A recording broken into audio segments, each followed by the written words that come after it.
All right, it's about time we get started anyway. Yeah, let's get started. Okay, so once again, welcome to another Elite Pathway Symposium. This time around, we're going to be talking about leukemia, and specifically leukemia care. So the reason I bring this up is because Eileen, who is the presenter for today, did research in a lab that specializes in leukemia research. And so I'm guessing that she's going to go through like some of the experiences that she had and kind of explain what that experience was like. And I myself was in that lab one of the like last year over the summer, so I have an idea of what they do. But I do think that Eileen, given the fact that she's been there fairly recently, can do a much better explanation. So yeah. Um, Basically the plan for today is simple. I mean, right, we're gonna have the introduction, which I just did. We have the presentation, which Eileen will be giving, and then we'll have time for questions and whatever. So yeah, that's pretty much it. Eileen, I'm gonna stop sharing. You can start sharing yourself.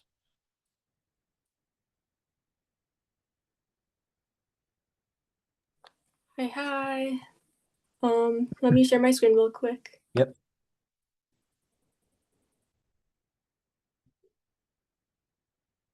Okay, but like Anderson said, I'm gonna be kind of talking about like the leukemia research that I saw at Dr. Doe's lab at USC. It was a really cool experience, and I learned like a lot of different tools that you can use, and like the different projects that people are working on. But I'll like briefly go over it here. So first, for some background information, I'm gonna be honest, it's like pretty complicated. So even I myself don't have like the deepest understanding, but it's like mostly focused on leukemia, right, which is the cancer of blood forming tissues, and it's specifically starting from the bone marrow. Okay, so it's like bone marrow cancers, and then that kind of like spreads like from there. But there's like a lot of subtypes of leukemia as well. So there's acute lymphoblastic leukemia, acute myeloid leukemia, chronic lymphocytic leukemia, and a lot more. But they all have like different characteristics and different like levels of aggression sort of that like impact your body. And for most of them, they'll cause like fatigue, weight loss, and then easy bleeding and bruising. And then as of right now, the best treatment is a bone marrow transplant. So this involves kind of like taking bone marrow from a good like person, like a person whose body kind of matches up with yours more similarly, and then you take their bone marrow, like a few like liters or quarts, and then bring it to your own body, and then that kind of just allows your body to like replace the cancer cells and then kind of recover from like the cancer. And then Dr. Doe's lab, they kind of mainly focused on this family of genes called the KMT2 genes. And then there's like a lot of genes within this family, such as KMT2A, B, C, D, and so on. But what they do is they code for an enzyme. So enzyme is a protein, right? But they code for this enzyme, and then this enzyme, they perform methylation on other areas. So it kind of like turns off and on genes, right? And methylation, more specifically, is just like adding a methyl group to those genes. So these enzymes will kind of bring the methyl group over and then attach it to the specific part of the gene. But by doing this, they can turn that gene on or off, and then it can regulate the creation of proteins. Okay, so kind of more on the KMT2 stuff, but it specifically targets the sign 4 on histone H3, and that is something that plays a really big role in regulating tumor progression and immune tolerance. So if you know, like cancer, it's very related to like tumors, right? So if it has like this relation to tumors, it's going to be something that people are obviously going to try to look at and target. But for leukemia specifically, it's when there's a KMT2A mutation. And KMT2A is the one that's mostly correlated with leukemia, because what happens is that every acute myeloid leukemia patient, they'll have some form of mutation on this gene, KMT2A. And usually it's where something happens and there's like multiple copies of the gene. So there's like overexpression of it. And then for other cancers, they're mostly associated with KMT2C and KMT2D. But those mutations, instead of having multiple copies, it's mostly when there is like a single replacement mutation that causes something to happen to those genes, and then those ones will cause solid tumors to form. So KMT2A is the one that we're mostly focusing on here. And then something about leukemia is that it's like not hereditary, so it's not passed down through your genes, but your genetics can increase the chances. So if you have like a gene, if your genes kind of make you more susceptible to myelodysplastic blood syndrome, but basically like having irregular blood cell shapes, that can increase your chances of having leukemia because those two are very correlated. But leukemia itself won't actually be passed on. Okay, so some more on the background information, but in the lab, we use like a lot of different cell cultures because we need to use that to grow the leukemia cells. But I learned that there's like 3 main types, but the first one is suspension. So this is where the cells will grow freely in the medium, so it's not attached to some form of surface. And this one is most commonly used for blood cells and cancer cells. So obviously in our lab, we were going to use that one then, right? Because leukemia, it's a cancer of blood, so it's going to be in your blood, in your like veins. But what that means is when you're growing it outside of your body, you're also going to need it to grow in somewhere that's similar to your body. So they use this medium and then suspension cell culture to try to mimic that that body, so you can kind of grow the cells. And then for the other types, there's adherent cell cultures, but this is where they attach to a surface for growth. So if you guys have used like petri dishes in class before, it's like where there's a gel or like some sort of protein at the bottom, and then the cells, they will kind of, or bacteria, they will kind of grow on that. So this one is commonly used for like epithelial cells and like endothelial cells, but we didn't use that in our lab. And then the last one is a feeder cell. So this one also supports the growth of the cells in culture by like contributing growth factors to it, but it's not relevant to the lab that I went to, so I won't go too into it. And then kind of a bit more, but more focused on leukemia. But the different types of leukemia cells, they kind of take different amounts of times to grow, which kind of makes sense, right? Because there's different types of leukemia, so the different types, they're gonna have different characteristics. However, it's really strange, but it's not based on how aggressive they are. Because if you guys know, there's like acute myeloid leukemia, right? This is a very aggressive type of leukemia. So you would assume that in a lab environment, that would be the one that grows the fastest. However, that is not the case. Like there are other types of leukemia cells that are a lot less aggressive than this AML, acute myeloid leukemia.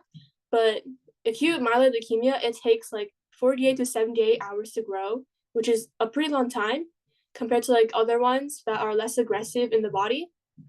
But those ones could take 24 hours to 48 hours. So that's a pretty big time difference. And it's really strange to think about because generally you would assume that if it's more aggressive in the body, it should be more adaptable and therefore more like it multiply faster outside the body as well.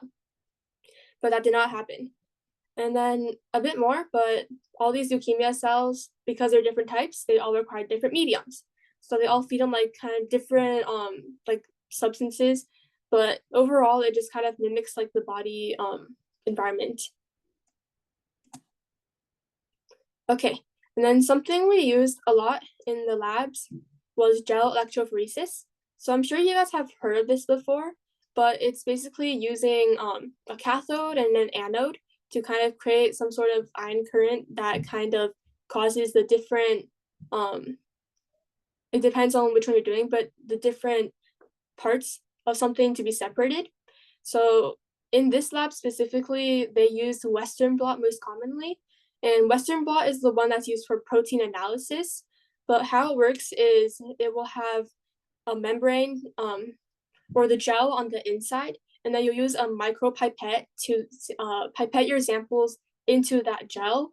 And then when you run the gel, it's going to separate the different parts of the proteins based on their weight and mass. So if it's a heavier protein, it's going to travel farther down because it's kind of like in this gel vertically and they're lower at the top, right? So using gravity and then the protein's mass, they're going to travel different distances, and then you can use that to kind of see which protein it is and kind of like analyze it. And then once you have that sample, you can then do membrane transfer for analysis. But what that is basically you'll take the gel and then stick it with some papers and a membrane paper. And then when you put it all together, you can transfer the ink from the proteins onto that paper. So you can use that paper for other analysis. And then, so briefly about the other two blotting ways, but I think Southern blot is most commonly taught in classrooms if you guys have like a biotech class or anything. But Southern blot is the one that detects DNA sequences in DNA samples.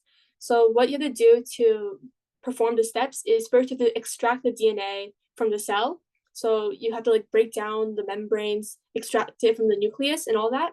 And you digest it, you separate it, and then use the membrane transfer. But it's like very similar for all types. Just know that for DNA samples, however, you don't separate it based on weight, right? You're separated based on charge because DNA is a negatively charged molecule. So you're going to load it at the negative side of the gel box. And then when it's loaded on the negative side, it's going to travel towards the positive cathode, yeah. And then based on like how the charge and the size, it's going to travel like different distances. But if you guys know in forensics, they use this technique a lot for DNA fingerprinting because everyone's DNA is very unique, right? So everyone's going to be different. But by using it, you can kind of analyze the crime scene and kind of match up different people's DNA and then see who is like the suspect and the culprit. And then the last one is northern blotting, but this one is the same thing, but it's used for RNA in RNA samples, and it's similar to DNA, the DNA one, because it isolates by size. Now, the right side, you can kind of see like the blotting campus. So there's a northern blot, western blot, southern blot. And then the eastern blot, it's kind of controversial because the name never really stuck, and it's commonly not used as often as the other ones, but it still exists. Okay, and then this is the membrane transfer I was talking about, but there's 3 ways you can transfer it. There's the wet transfer, semi-dry transfer, and then dry transfer. But the purpose of doing this transfer is so that you can kind of use this machine to analyze the results better. So there's this like tool that we use in the lab that kind of let you put this paper under this ultraviolet light, and then that light will kind of shine on the paper and show you the different protein splotches. So if you kind of look on the left side in that picture, that's kind of what the proteins look like under that device, but it'll like kind of highlight those little blobs for you, and then those are the proteins. And then back to like the membrane transfer on the right side. So the one that we did in this lab was the semi-dry transfer. But what you do is you take the gel, you put it on a soaked membrane, which is what you want to transfer it to. You kind of cover those, sandwich it with the filter papers, and then you put it into that device and you let it run for a while so that the ink can kind of go into that membrane. And then later on, that membrane is what you use to actually run the results. Then there are other forms of transfers that you can do, such as the wet transfer and dry transfer, but they all have generally like the same steps. You need the gel, filter paper, membrane, and then you like kind of squish it together to make the pattern show up on those membranes instead. And then something else that we did in the lab a lot was CRISPR. So I'm sure you guys have heard this one before because I think last week we talked about it, but it's clustered regularly interspaced short palindromic repeats. And what it is it kind of uses a guide RNA to find a specific place on the DNA to cut that specific part on the DNA, and then you can either delete a gene or insert a gene. So it's based on like the gene editing system that's found in bacteria or prokaryotic cells. But it helps alter the DNA of living organisms, and we use it a lot for lab things. So if you look on the right side, the image kind of shows that you have this Cas9 enzyme, and this enzyme will use the guide RNA to find the matching genomic sequence. Because if you don't have that guide RNA, then the Cas9 enzyme isn't going to know what to cut. But when you have that guide RNA there, it allows you to find the specific spot on the DNA that you're trying to alter. So once it finds that specific spot, the Cas9 enzyme can kind of cut that part cut that DNA apart, and then it can either delete a gene, so kind of prevent that gene from being expressed, or it can insert a gene, which causes something else to be expressed, right? So it's very helpful in like genetic diseases because you can remove the disease, and it's possible that in the future it can be used to kind of bring out like desirable traits in humans. But there's like a lot of ethical issues with that, so it's not very advanced right now. Okay, and then another pretty important part of the lab was something called fluorescence activated cell sorting, so FACS. But this was used in a lot of the projects that the people in the lab were working on. And what it is it's a flow cytometry technique that separates cell mixtures based on light scattering and fluorescent properties. So it doesn't, there's a lot of different types, but the one that we used was a slightly less advanced for the different types of fax machines. And what it did was it counted the different cells that were in the sample and then kind of organized them. But for the more advanced ones, they can actually separate all the individual cells into different containers based on like their properties. So for how to use it, you first need to use CRISPR to attach a fluorescent label to the cell. And that's done through these like little tags, like fluorescent tags. And after that, the sample can be brought to the fax machine, and then the fax machine will run. But how it runs is it uses a laser to detect light and then count and sort the cells. But to go a little more in depth, it will use like a really high concentrated jet of water, and then that forces the cells in the sample to go through a very narrow little tube one at a time. So you can see on the right side, but that little water will force it to go through one cell at a time. And then while it's going through, the laser is going to shoot through that cell. And then when it shoots through the cell, the machine is going to measure the forward scatter and the side scatter. So when it measures the forward scatter, it's kind of, oh, this is on the next slide. But when you're using the forward scatter, you're measuring the transparency of the cell. And by measuring the transparency, you can kind of see the general size of the cell.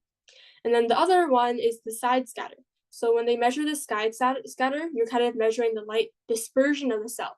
And that shows you how complicated the cell is, like how many nuclei are inside the cell, how many other like parts are inside, right?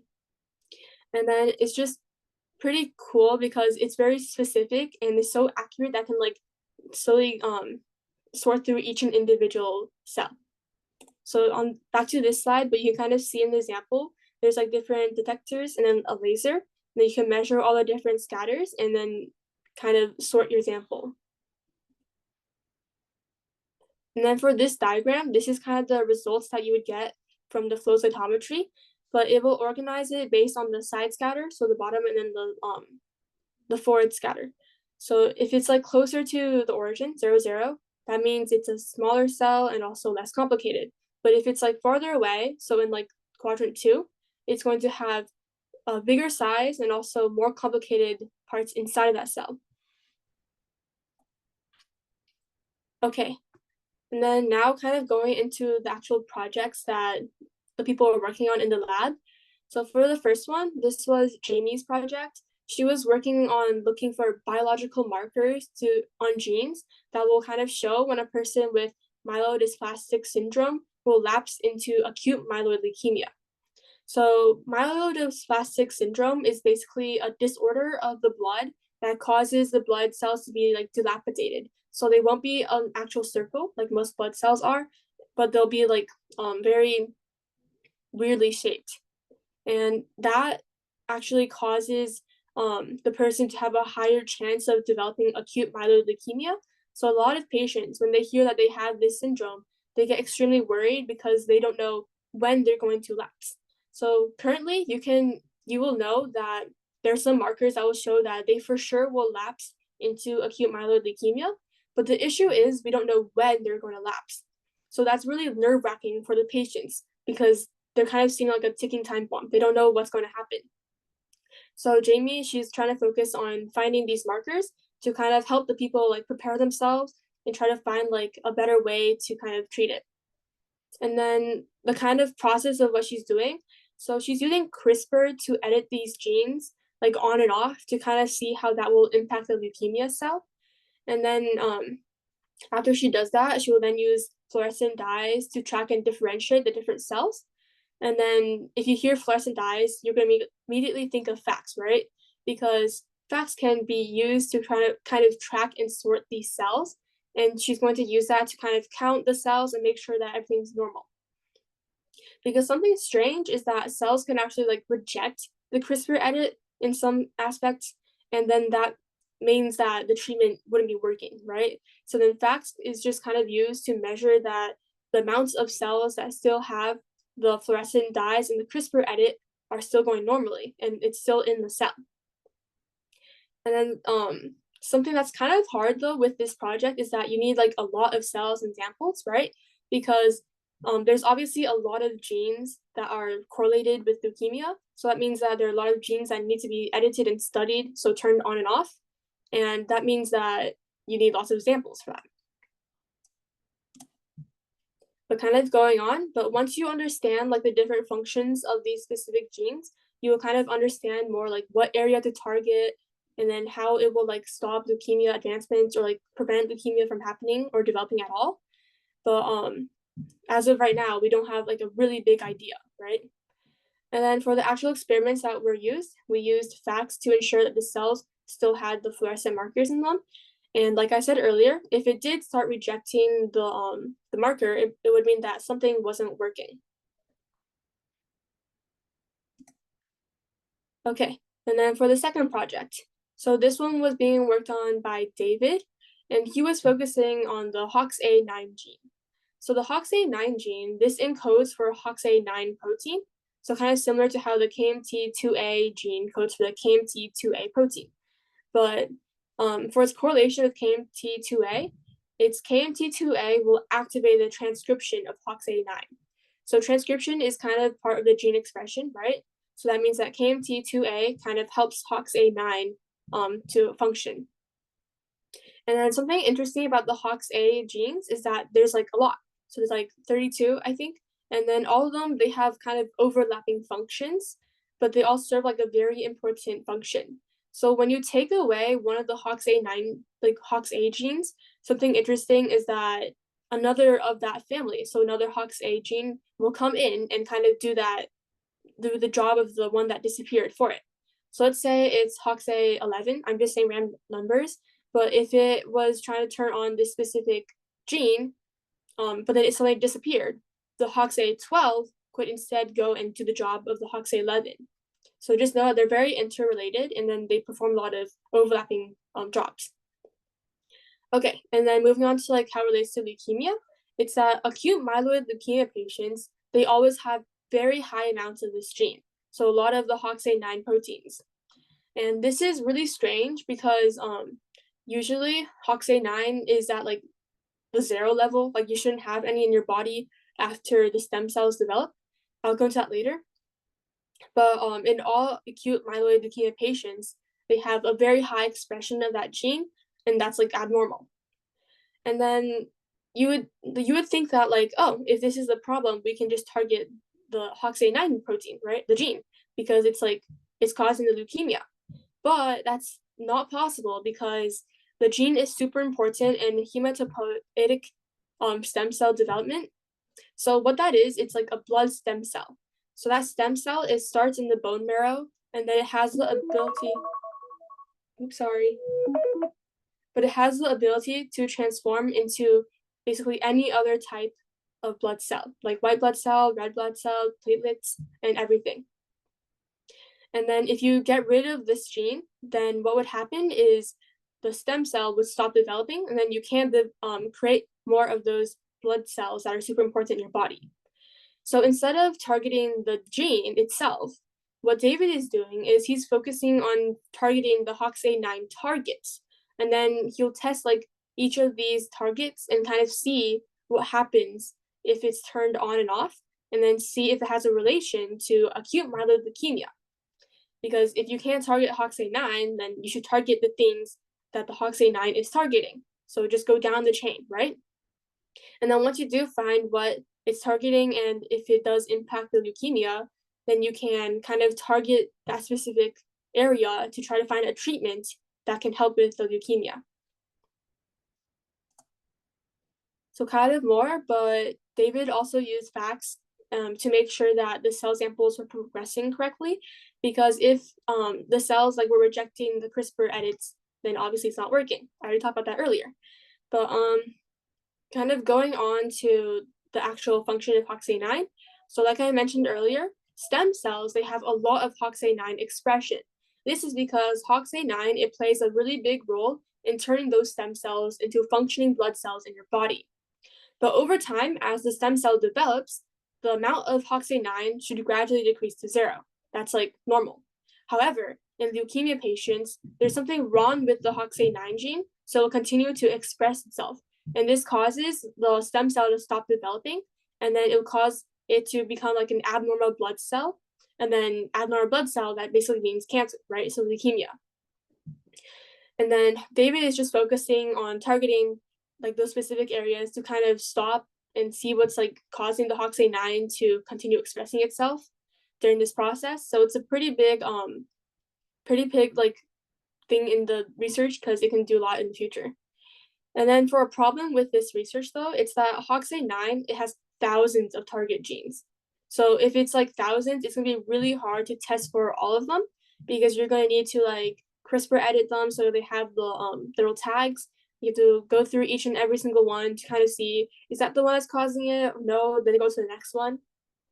But it takes a lot of time, right? And then another potential issue is that it might not just be a single target gene that's causing the leukemia to develop, but it could be actually a combination of different genes that causes this abnormal expression. So if HOXA9 was targeting, let's say, gene A and gene B, gene C, you could singly target gene A and then gene B, gene C to kind of see if those are the issues. But when you do them one by one, you might not see the actual like effects, right? And that could be because the problem is that leukemia, it could require like both gene A and gene B to be on for the leukemia cells to grow. So if it's a combination, that would be really hard to account for because then you would have even more combinations to look for and even more like experiments that you need to run.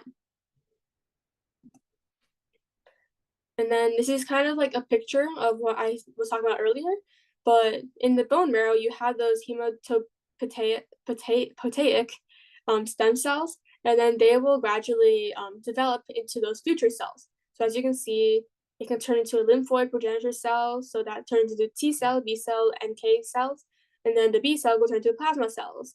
And then for the other side, there's the myeloid progenitor cell that could turn into the all those different types down there, and then even further into platelets and macrophages.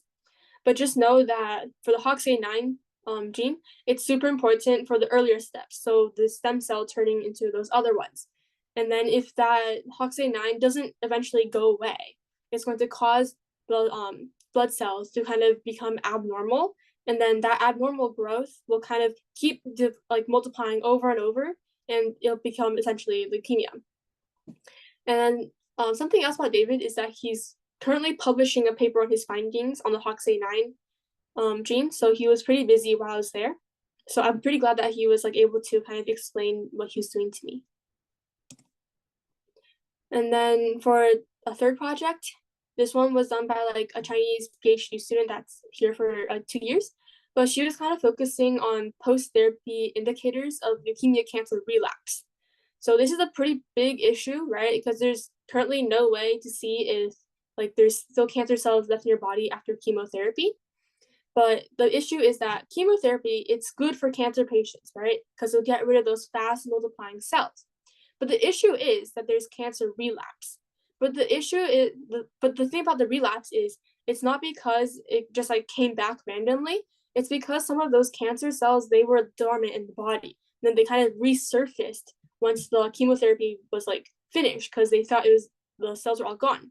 And then once the chemotherapy is gone, then those cancer cells are like, oh, we can start multiplying again. So then they start developing really fast, and then the cancer will relapse. So they were like never actually gone in the first place. So what Ying is kind of focusing on is she's trying to find like markers in the body that would show that there's still leukemia cells in the body. But basically, chemotherapy, the issue is it only impacts those fast multiplying cells because cancer multiplies really fast, right? And that's kind of why when someone has cancer and is doing chemotherapy, they're going to lose their hair because your hair develops like really fast. So it's going to kind of kill it off. But for chemotherapy, it will only impact those like fast multiplying cells. And then so some like cancer cells then kind of like develop further and then lie dormant during that chemotherapy time period.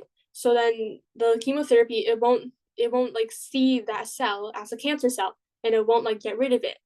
So then that cancer cell it's like still in your body. So obviously this is like a pretty big problem, right? Because you don't know like when you're going to relapse and if your cancer is actually gone. So her research is really helpful because in doing so, you can kind of find ways to like analyze afterwards to make sure that all your cancer cells are actually gone from the body. Yeah, so like I was saying, her research focused on finding indicators for those dormant cells. So she kind of tries to find patterns between like the behaviors of these cells and then tries to find ways to see if the cancer is going to relapse after it has been dormant. And this has a lot of potential for future use because it makes sure that patients that are actually cured after chemotherapy, and then it can also be used to kind of find more treatments, right? And then for the actual lab work that I saw her do, but she was using leukemia cells that were resistant to chemotherapy. So they were gene edited to be resistant to that therapy. But then she would use a series of different things like Western blot and qPCR to kind of try to look for these patterns and behaviors of these dormant leukemia cells. And then qPCR is basically like PCR, so polymerase chain reaction, but it's done through the RNA instead of the DNA. Okay, and then a bit about the other projects that I saw there. There were some people that were kind of focusing on the protein methylation instead. So they're kind of trying to see like transcription, like change transcription, because that kind of plays a role in gene expression. And they wanted to see how that would impact like the protein methylation and then like gradually leukemia. But transcription, like I mentioned earlier, it's when they turn the instructions from DNA into like readable instructions for the proteins and genes like code for. And then for someone else, she was testing inhibitors to inhibit the methylation of histone H3. And then she was kind of seeing like how that would impact the KMT2A gene and the methylation that the KMT2A enzyme does. So it's like seeing what suppressing this gene does, and then what inhibitors suppress this gene the most. And then for some other research, they were kind of seeing how like specific treatments would impact the leukemia cells. So they would take this medicine and then add it to some cell cultures of the leukemia and then leave it overnight or over some period of time to kind of see like if the leukemia cells are still developing or if they're dying or like nothing happened. But that was pretty interesting. And then there were also a few other projects, but I didn't get to like ask about them because I wasn't there for like a very long time. But they were all like really interested in kind of like working at different aspects of the research on leukemia. And they also overlapped a lot, so they helped each other a lot. And it was really fun to kind of see all that happening. Okay, and then for some challenges in the lab, but there's time because when you're in the lab, you need to grow all these cell cultures and then perform all these like experiments and tests on those cell cultures. So that's going to take a lot of time because you need to wait for the cell cultures to grow. You need to perform all those tests and you need to wait for those tests to be carried out. So some of them could require like an overnight, something to stay overnight, or some could require like hours. And then that just makes research progress like relatively slow. And it's like really hard to kind of like develop a lot of outcomes really fast. And also data. There's like a lot of data that's being used at labs. So that makes it like really hard for the researchers to incorporate all of those data points and then aspects into one experiment. So like I mentioned earlier, David, he was focusing on HOXA9, but HOXA9 has thousands of targets, right? So it's really hard to kind of use only your own data to kind of understand the HOXA9 gene, but you could use like data from other places. But the problem with that is that there's so much data that it's like nearly impossible for human to kind of get all of it and then use all of it. So like a potential like way to kind of fix that could be like AI or like other things, but that could kind of organize the data better and then make it easier to use. And then also experimental formats. So the experiments, when they're carried out, you only test for one variable at a time. like you turn off one gene or you turn on one gene. You can't do like multiple genes at one time, right? Because that would be very complex and require a lot more like math equations, mathematical like explanations, and it's like really inefficient. But then when you test for only one variable, it may be easier to kind of see like the actual impacts that it has and the actual like results that it can provide. But it's like really inconvenient because you only do one at a time. So it takes a lot of time to actually code for all those, to see for all those different genes and everything. And then one for the actual like problem during the experiments, but there's cross contaminations that can happen. So if you don't like change your micropipette tip during the different changes, you could contaminate one sample with the cells from another. And then for different test tubes, if you put the wrong thing in one of them, it could have like adverse results. And it's like a really big problem because you want to make sure that your experiment is like a very good sample and representative of what's going on. But once you have cross contamination, then it does not represent what's going on anymore, and it's not usable. So earlier I mentioned for Jamie, she also had some accidents with cross contaminations, but that made it so that she was set back quite a few months in her research. So she had to like restart 2 times because of cross contaminations. So she's on her third trial now, and she's really hoping that's not going to happen again because it's not convenient and it causes a lot of issues. Okay, and thank you. All right. Let me go ahead and pull up the slide. There we go. So, as I mentioned earlier, we'll be having our Q&A session now for Eileen. I guess I could start it off. So, Eileen, when you talk about like cross-contamination, some of the issues, I know that it's kind of a big thing, but what are some of the methods that they used like to prevent that, for example? So like I mentioned, like the micropipette tips, they Mm-hmm. have a ton in the lab, right? So Mm-hmm. they have like 4 boxes on each table. But what they do is like after every single time, they'll make sure they're changing it. And I think it's like a force of habit for them now because they're in the lab like every day. But Mm-hmm. they'll like instinctively like know to change the tips and not contaminate. And then Mm-hmm. for like the test tubes and the vials, you have to make sure that you're labeling them really clearly because Mm-hmm. those labels will show you what you're doing and kind of ensure that you're not like just putting something randomly into somewhere else.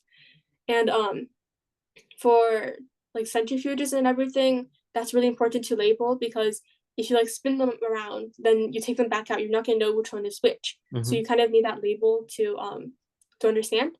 And then I think that is one of the biggest ones. But also when they're like switching the mediums for the cell cultures, they do it in like a very specific place that's similar to like a fume hood.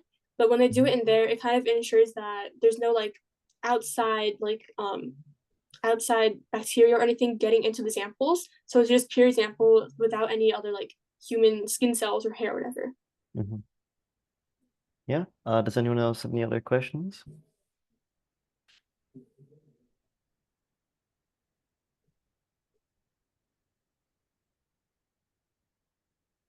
All right. So, in that case, I mean, like, first of all, I mean, thank you again for presenting, right? There's a lot of information given that you only had, wait, how long did you stay there again? Like 1 1 week. week? Yeah, 1 week.